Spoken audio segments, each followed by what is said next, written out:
when I tried vlogging against Islam back in 2010, and my family was assaulted with sticks and guns. And did that happen in Turkey? I was around 13 to 14 years old. Just wanted to thank you for your courage. Wow. Nuria, this is all yours. Wow. Hold on. Sorry, I'm just letting that sink in for a second. What the hell? I did not expect that, to be honest. When I tried vlogging against Islam, wow. Okay. So, but Haris, this is what we've been saying. Okay. In terms of Turkey, right? Like I know whenever we cover these news things, I'm trying to like when I see a news article relating to Turkey, I'm like, people need to see like what I mean, this is back in 2010 anyway, so this is a while back. But if it's anything like what it is right now with what Erdogan is doing and the stances that he's taking and this like this new like this whole architectural like push for like let's have more mosques dominate the landscape, let's have a 24-hour Islamic channel pushing our narrative of obviously Turkey tries to hold that position where they've got their stuff with the EU as well, so they want to be like we're a good middle ground, and our Islam is a bit more peaceful and it's got a bit more of like this Sufi element to it. So they really try and pacify the West by showing how un-Islamic they are. And obviously, if you go to Turkey and you go, even like if you go to Istanbul, you've got the Asian side and you've got the European side, and there's a notable difference. As soon as you cross the Bosphorus and you take a trip over, you genuinely like I as well was like way more liberal and outlandish on the European side. You get to the Asian side and you naturally tend to be a bit more conservative because that's a reflection of just across the water. But yeah, this is insane. I'm really interested to know more. If you can maybe just follow that up with a comment about what you were saying in your vlogs and how like they would have. No, I was thinking this is the reason why I said because she mentioned that she started speaking against Islam back in 2010. That I makes her think one it's a of the he, Harris. earliest. Oh, It's a sorry, he. he. Yeah. Sorry. So it's a he. So he was beaten, assaulted with sticks.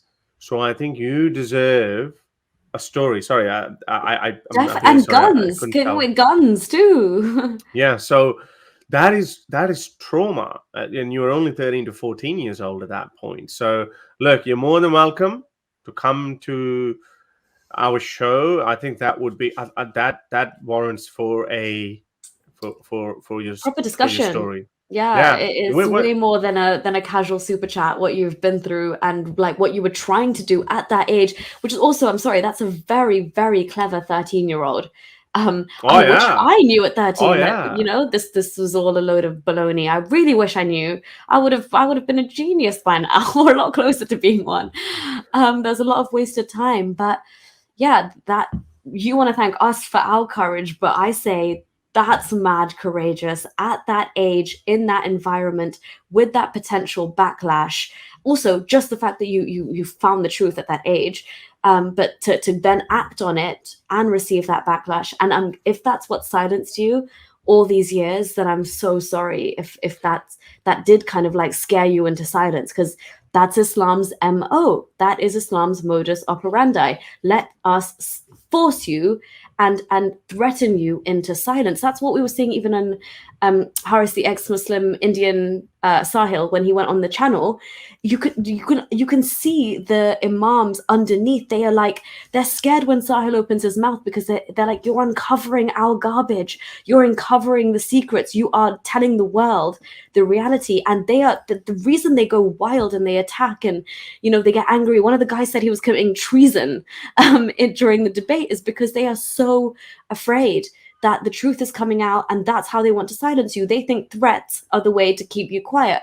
And that's why I love what Ghalib is doing with the sex slavery thing and kind of putting it in the faces, like shoving it in the faces of these Pakistani imams. And that's why when Zarina came on, when Mia came on yesterday to speak, as you and I were saying as well, the time is over. The times when Salman Rushdie could be, forced under house arrest and need constant protection, the way Ayan Hirsi Ali has to live her life, those days are over. We are the next generation. We're a new breed, and we're not going to go down that easy. Exactly. And so I think that deserves a story. So you're more than welcome. Just send me an email. And next week when we go on, this time we come on every Sunday. So would love to hear your story as well. Somebody said that, oh, these guys love hearing victim stories or whatever. We support. Um, we try to give voice to the voiceless people. That's what we try to do. And if our activism can't enable then what's the point? So you know what? Doesn't matter what these naysayers say.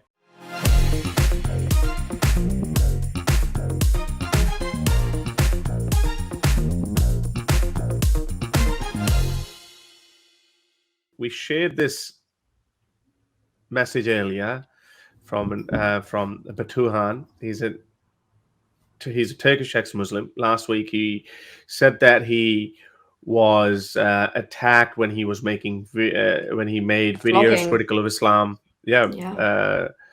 but was it flogging or just randomly attacked by people? So we We'll invited find him. out.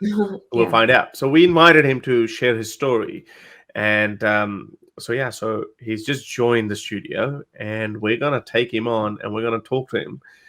And as we say, this platform is always open for ex-Muslim voices, and we can put everything else on hold. So, Batuhan, thank Hey, you. thank you. Hey there.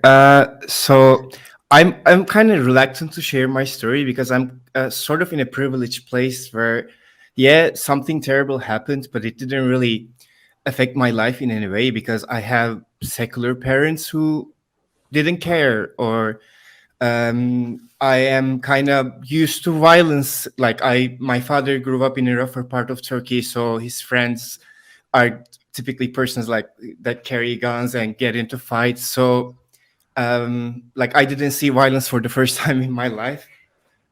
So yeah, I'm kind of reluctant, but yeah, I just wanted to share. Okay, Yeah. well, Let me. Yeah, I can. Sorry, I'm kind of excited and kind of high. So it's a Sunday. I was just coding and you're not the only one. reading from. Yeah, Oh, nice. Horace does not. No. Yeah. Right, let's Sure, not throw around sure. accusations here, okay? Okay, all right, I'm joking, Anyway, I'm but joking. Okay, so feel free to share whatever is you feel comfortable sharing and wherever you kind of want the trajectory of this conversation to go. The ball's in your court. Exactly. okay, And I'll just say that whatever you obviously say, and how obviously you're free to say, and whichever trajectory you want to take this conversation down to, it's all up to you. But just remember that whatever you do say, and when people like you come forward and we see new faces, it always helps other people who are or might be in a similar situation that you probably were. So and obviously you said that you're in a kind of a privileged situation. It didn't affect you that much. Kind of you go yeah, used to violence, but I mean that's another thing. Not everyone can get used to violence, but the idea here is if someone faces violence just because they could not buy the idea of religion, and in our cases, let's just say Islam, what kind of world we live in? So, so feel free to whatever you want to share, whatever you want to talk about. okay. So I think it was 2010 when I was about 14, 15. I'm not sure, like at one or this like 1 year. I started making YouTube videos. Well, like I started on Vimeo because YouTube wasn't as popular in Turkey, but then started making YouTube videos. It wasn't about Islam, but one of the episodes that I recorded, I criticized the education of religion being mandatory in our schools because it's technically not mandatory, but it's mandatory. And in my time, it was 1 hour every week learning about technically all religions because Turkey is a secular country, but all the other belief systems are one page in the 100-page book. So, so I was commenting on how absurd it is, and we live in a secular state, and I like those services. I don't exactly remember everything that I said, and it feels so cringe to go back and watch the whole thing because it was one of my earlier videos. But it was a general criticism of Islam, and Islam and Islamic education in Turkish schools being mandatory. So I posted that, got I don't know how many views, like normal amount of views. A couple of weeks passed, not even about a month. People showed up at my mom runs a dormitory, a private dormitory in my own town, and I wasn't there, by the way. A couple of guys with like baseball bats, sort of like sticks and stuff, came in, rushed into this girls' dormitory, by the way, like for university age girls. And my cousin and my mother was there, and they just like smashed a few things and like called swear words at me, my dad, and because everything a kid does in our culture, like a father is responsible. I don't know if it's a Muslim It's thing or similar everywhere. But all yeah, patriarchal societies have that. Yeah.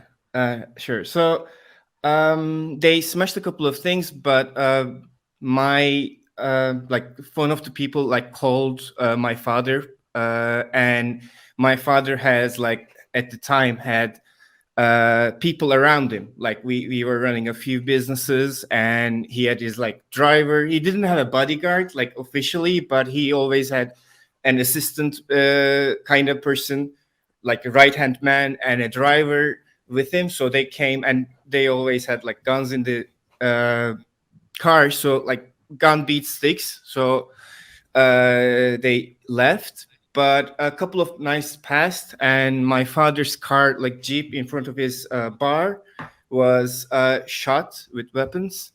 My father was not in it. Uh, we don't technically know it was related, but it was like 2 days later. So it's like You're just joining the 95%. dots. Yeah. Yeah. And my father never like he had gone for protection and stuff, but this wasn't like a regular occurrence where my father's car got shot. So I can connect the dots there. Hmm.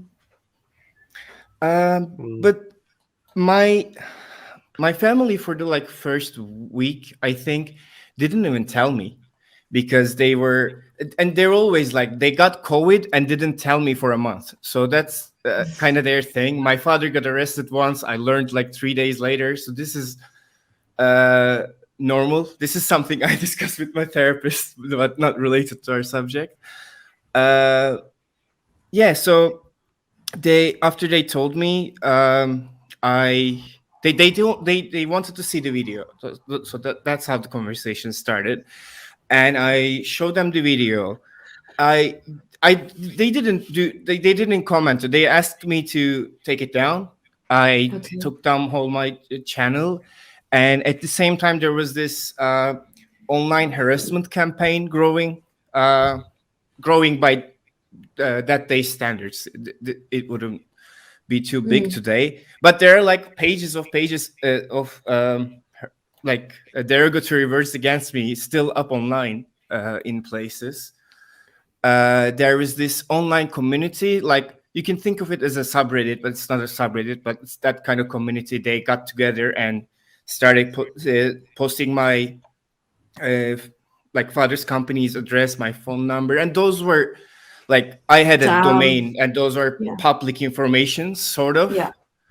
Mm. And like they were posting my phone number, but like maybe 5 people texted and 2 people called. So it wasn't too Was that bad. were those threats too? Outright like messages with like death threats, or how Yeah, was that? Oh, okay. yeah, yeah.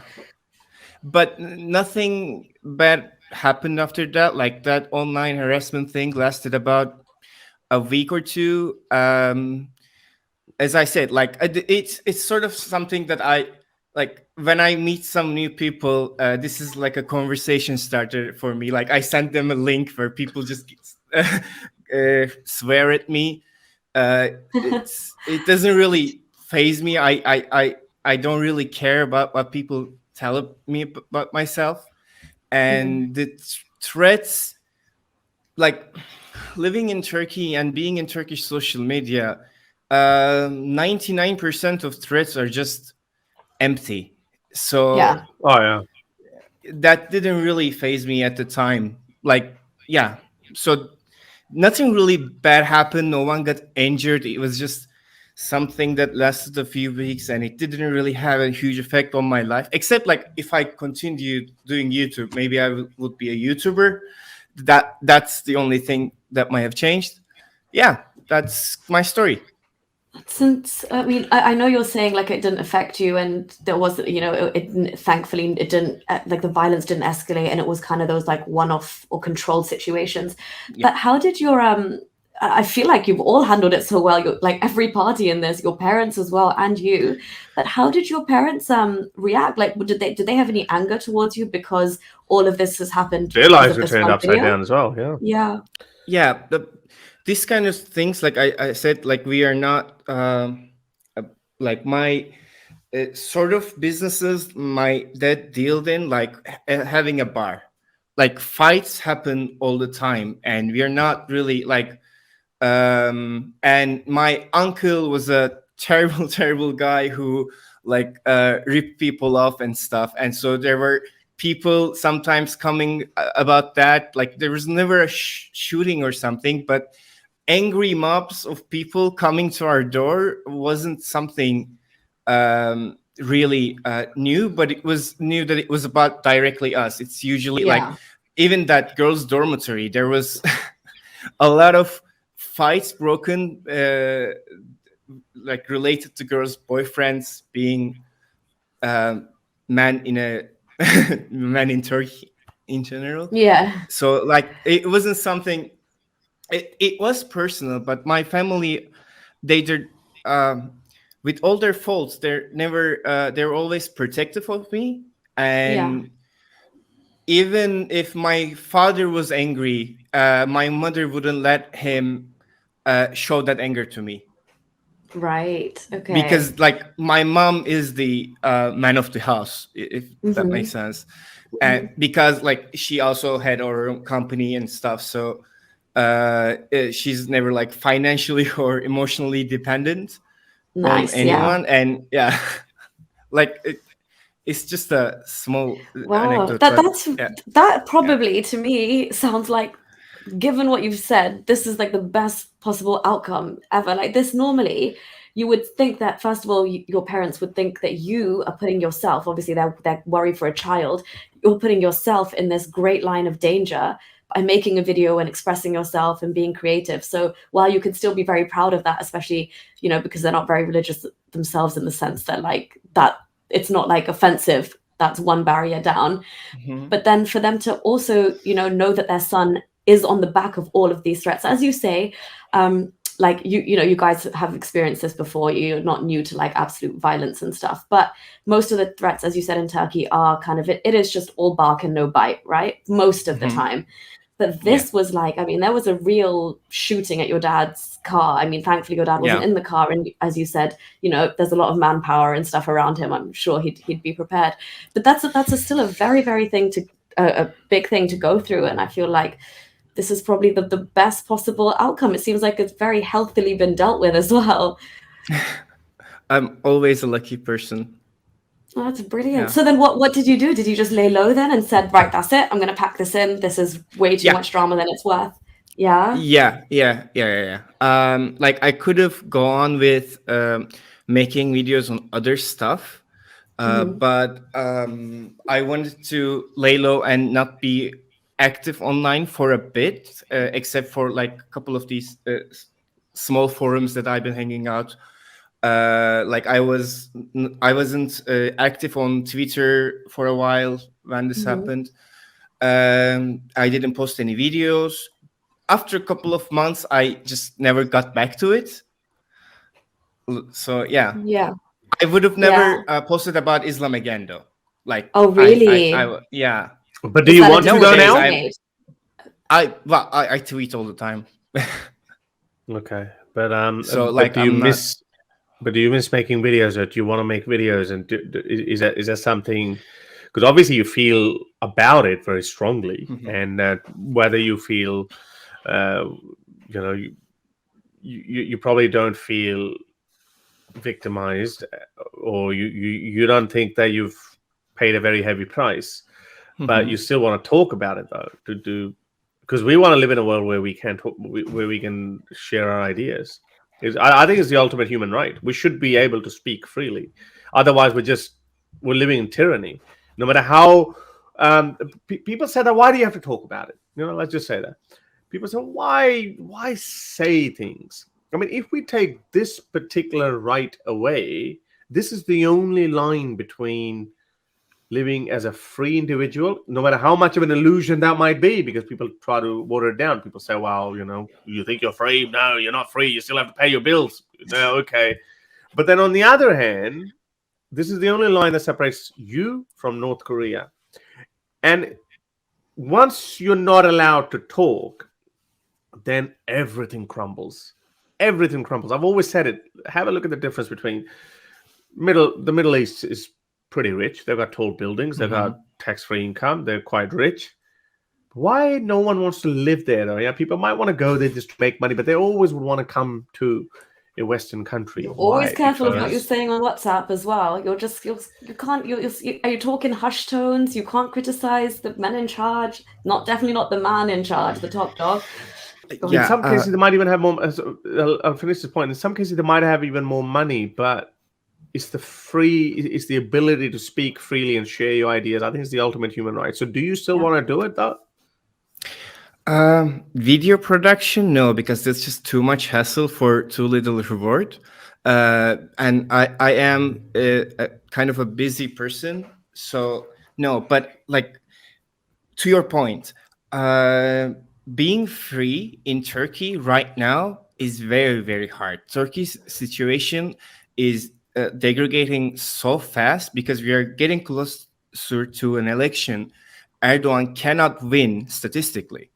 So, like, every tweet, especially if you're a person with a medium following, like me, or someone who is active in the industry, in the tech industry in Turkey. So I have a lot of people following me that are inside the government too, for example. And anything wrong I might say, I'll get cops on my door 5 a.m. Locking me out with no charge. That's how it's gotten into right now. Like, this wasn't like this even 2 years ago. They're trying to jail the leader of the biggest opposition party in Istanbul, Istanbul branch of the biggest party. Like, there's this guy who is innocent, and his innocence was proven even by Turkish judges. He's doing life in prison because Erdogan is annoyed by him. So it's very tough, and it wasn't this tough even a year ago. As the election gets closer, as the economy crumbles, and there's a lot of anger in the public because of Syrians, Afghanis in Turkey. There's all this narrative that you always hear in the West, like they're taking our jobs, and so the Erdogan's government is really in trouble here. So they're amping up the Yeah, and while I completely agree with what Horace is saying about free speech and having that right, you really, really, really need to look at your specific context and the country you're in and the political situation. And you're right. Like, I've just been kind of reading about it on the sideline or when we cover something big, but you see that the turn that Turkey is taking for the absolute worst. And I just don't think that, I mean, we talk about a lot of these, being empty threats and stuff, but given, as you're saying, just like the public fervor as well and general sentiment, I would not encourage you to express your creativity. Because, I mean, even the video that you mentioned that you first made, it was almost questioning a policy of the school. I know the state is linked to it and all of that, but it wasn't even questioning the validity of Islam or God or religion. It was actually saying, why do we, even under the guise of religious education, studying all religions, why does Hinduism, Buddhism get 2 lines and Islam is the rest of the syllabus? Very, very simple. But yeah, I would definitely say your safety and your mental health and everything is absolutely paramount. And there are definitely other ways to express yourself. And sometimes people find different avenues. Like, a lot of people now are a lot more comfortable saying, you know what, I'm going to take my activism or my fight to like Twitter or to whatever Mhm. platform they choose, where they can engage in a more safer way, but in a way that is more productive, when they still feel like they are doing something and you're not. Because I don't want the pressure of this should never happen where you should feel almost pushed into silence. That's why we spend our Sundays talking, because we're in a free country where we can talk, and it's so important to do that for people that actually can't. And that's why that's why I was asking you in the first place, like, did you feel like you were, like, threatened into silence? And hopefully that doesn't seem the case. I feel like you've definitely come out stronger from this whole thing. But Turkey is just not it's not a battle you want to take on by taking on Islam head on, if that makes sense. Yeah, and right now Right. I'm way less angry of the angry mobs. I'm not fearful of them. I'm fearful of the government. Like angry Yeah. mobs is easy to handle because And government is the yeah. government. Yeah, exactly. When the state comes after you, then there's no way out. Then you have to leave the Yeah. country, and that's what happens in Pakistan. Ex-Muslims in Pakistan, they have to leave the country because the state comes after you, and that's one thing that is different in India. The state doesn't necessarily come after you, but they also have a blasphemy law. So yeah. Anyway, all right. Well, thank you very much for coming. Thank you for sharing your thoughts. And Yeah. And is there anything else um, you'd want to say before you head out? Just one thing, like you guys watch Turkey. In 2 years, it's gonna be totally different because the new generation is all ex-Muslim. I let's hope don't so. know any Muslims, like 2 or 3 people Yes. around my age. Let's So hope it's so gonna get better. because we can't wait to see the back of Erdogan, and I think he probably, because he tried to Islamize Turkey, but I think the more you shove religion down people's throats, the more they leave it, they get sick of it, and we've seen that in Iran. Iran, the largest Shia Iranians are a minority in Iran now, according to the last survey that took place in 2021 or 2020. Anyway, well, thank you very much for coming, sir, and Thank you. always a pleasure to speak with you, Face. Thank you, Tan. Yeah, thank you so much. Bye. Yeah, Did on a really we nice note. That's really good about did. Turkey. Yeah. Yeah, well, Turkey, Not the country that Turkey. ex-Muslim further. No, but Turkey is a country where we I mean, I so badly want to go there. Not that I can't, but I just I just wouldn't be that reckless. Um, Yeah. but it's just Turkey has to be saved. Turkey, Turkey is A lot of these is a countries. prime example. Turkey is a prime example of how Islam can actually devour an otherwise progressive society as well. Turkey is Yeah. Malaysia. Malaysia, they Mm. used to say, "Oh, look how," but I don't know how if Malaysia was advanced as Turkey was, or I secular mean, it looked like it as was Turkey going that was. way for a while. Yeah. Again, It it looked was like it it, was yeah. just yeah. But again, it's Islam comes and becomes a chokehold whenever it's still lurking. If you like these videos and want to support me in my activism, then you can support me on Patreon or PayPal. Stay free, everyone.